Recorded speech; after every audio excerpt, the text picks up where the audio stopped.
আপনারা কি বিশ্বাস করেন পৃথিবীতে এমন কিছু তান্ত্রিক সাধনা আছে যা মানুষকে অমর করে দিতে পারে, নাকি সেই অমরত্বের আড়ালে লুকিয়ে থাকে চরম কোনো বিভৎসতা? আজ আপনাদের শোনাব বীরভূমের এমন এক শ্মশানের গল্প, যেখানের মাটি আজও মানুষের রক্তে ভেজা থাকে। আমি শুভ, আর আজ আমাদের কাহিনী এমন এক তান্ত্রিককে নিয়ে, যার নাম শুনলে আজও ওই অঞ্চলের মানুষ জানলা কপাট বন্ধ করে দেয়। গল্পের নায়ক রুদ্র একজন ট্র্যাভেল ব্লগার। সে বীরভূমের এক প্রাচীন জমিদার বাড়ির লাইব্রেরিতে একটি পুরনো ডায়েরি খুঁজে পায়। ডায়েরিটি ছিল ভৈরবানন্দ নামক এক তান্ত্রিকের। তাতে লেখা ছিল, যেদিন আকাশের চাঁদ লাল হবে, সেদিন পঞ্চমুণ্ডির আসনে বসে আমি রক্তবীজের প্রাণ ফিরিয়ে আনব। রুদ্রর কৌতূহল জাগে। সে ওই অভিশপ্ত শ্মশানের সন্ধানে বেরিয়ে পড়ে।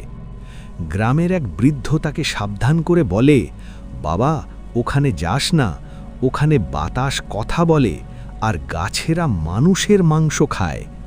রুদ্র পাত্তা দেয় না। সে তার ক্যামেরা আর টর্চ নিয়ে রাতের অন্ধকারে শ্মশানে পৌঁছায়। শ্মশানে পৌঁছানোর পর রুদ্র এক অদ্ভুত দৃশ্য দেখে। চারিদিকে চিতা জ্বলছে, কিন্তু কোনো মানুষ নেই। হঠাৎ সে দেখতে পায় দূরে একটা বটগাছের নিচে একজন বিশাল দেহী তান্ত্রিক বসে আছে। তার পুরো গায়ে চিতার ছাই মাখা, আর সামনে রাখা একটা মানুষের কাটা মুন্ডু। তান্ত্রিকের চোখ থেকে যেন আগুন বেরোচ্ছে। রুদ্র লুকিয়ে ক্যামেরা সেট করার চেষ্টা করে, কিন্তু হঠাৎ তান্ত্রিক বলে ওঠে, রুদ্র, আয়, তোর জন্যই তো এত আয়োজন। রুদ্র স্তব্ধ হয়ে যায়, কারণ সে তান্ত্রিককে কোনোদিন দেখেনি। আর তান্ত্রিক তার নাম জানল কিভাবে? তান্ত্রিক হাসতে শুরু করে। সেই হাসির শব্দে শ্মশানের গাছপালার পাতা ঝরতে থাকে। তান্ত্রিকের সামনে রাখা কাটা মুন্ডুটি হঠাৎ চোখ মেলে তাকায় এবং রুদ্রর দিকে তাকিয়ে বলতে থাকে, পালিয়ে যা, ও তোর শরীর দখল করতে চায়। রুদ্র পালানোর চেষ্টা করে, কিন্তু সে দেখে যেদিকেই যাচ্ছে সে বারবার ঘুরে ওই তান্ত্রিকের সামনেই ফিরে আসছে। এটাকে বলে গোলক ধান্ধাতন্ত্র। হঠাৎ রুদ্র লক্ষ্য করে তার নিজের ছায়াটা তার সাথে নেই। তার ছায়াটা আলাদা হয়ে তান্ত্রিকের পায়ের কাছে গিয়ে বসে আছে। তান্ত্রিক বলতে শুরু করে, তুই যাকে ডায়েরি ভেবেছিস ওটা ছিল একটা ফাঁদ। তুই নিজে হেঁটে এখানে এসেছিস তোর আত্মা বলি দিতে।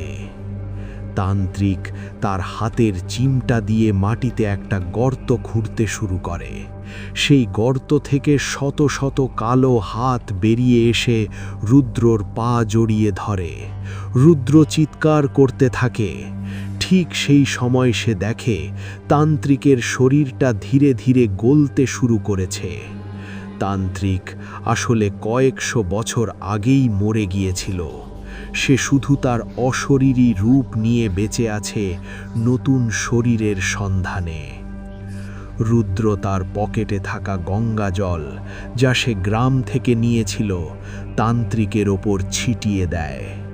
সাথে সাথে এক বিকট চিৎকারে চারপাশ কেঁপে ওঠে। তান্ত্রিকের শরীর ধোঁয়ার মতো মিলিয়ে যেতে থাকে, কিন্তু শেষ যাওয়ার আগে সে বলে যায়, শরীর না নিলেও তোর আয়ু আমি নিয়ে নিলাম। সকালবেলা রুদ্রকে গ্রামের লোক শ্মশানের বাইরে অচৈতন্য অবস্থায় পায়। সে বাড়িতে ফিরে আসে ঠিকই, কিন্তু সে আর আগের মতো নেই। সে এখন আয়নার সামনে দাঁড়ালে নিজের মুখ দেখতে পায় না। সে দেখে আয়নার ওপারে ওই তান্ত্রিক দাঁড়িয়ে তার দিকে তাকিয়ে হাসছে।